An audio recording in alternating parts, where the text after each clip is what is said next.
So I took the dog for a walk just the other day, and I went down the river, which is right by our flat, Megan Ibashi Spectacles Bridge. And there's a woman there, and she sells us an ice cream, like little stand, that's on wheels. You know, she can wheel it away.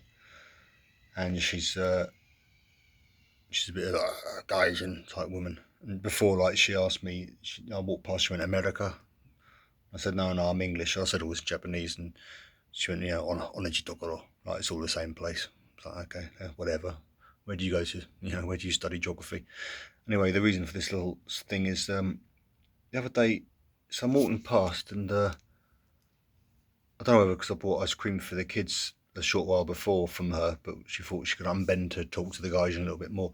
For some reason, she suddenly asked me about the Brexit thing in England, like England leaving the EU, which seemed like really wow. She knows something of world current affairs, although it's not so current anymore. So, sort of out of the blue, and she went, "Why do you think people voted for it? Why do you think the English voted for it?" And I said it was neck and neck, but I suppose people don't know. They had this assumption they're being governed by a foreign country, and like Germany or whatever, and England's, and I said England's an island country like Japan. Bang! Explosion. No, there's nothing like Japan. And she was properly like frothing. She was like, and she went to this big rant of which I understood about one word in five. But one thing I did like, she went, you don't have stuff like seppuku there. You don't understand our honour, and all this lot. It's like, well, you actually went there. I've heard someone before say the seppuku thing, like, we have seppuku here, and that you foreigners can't understand it. It was like this salaryman guy who just randomly joined me and a friend. We were sitting outside at this place having a beer. He said, can I sit with you? And it quickly became apparent that he was having a few issues, and he said that sort of thing, but it was more like trotting it out like he just learned it, sort of being brainwashed into thinking all that crap, basically. And that any nationalism is crap to me, regardless of whatever country. God knows we've got it in England, so I'm in no great place to talk, but I don't believe in it myself, at least. But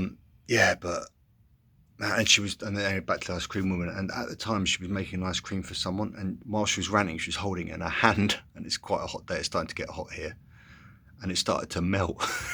And the poor customer's like looking a bit scared, like looking at me like I said, I just said, well, England's an island country like Japan, which is, geographically speaking, is true. It's an island. Sorry, there are, fucking hell, so tedious, that sort of thing. And it's always, what is it, nationalists? It's always the people that sort of, nationalists are always the people that have sort of achieved the least.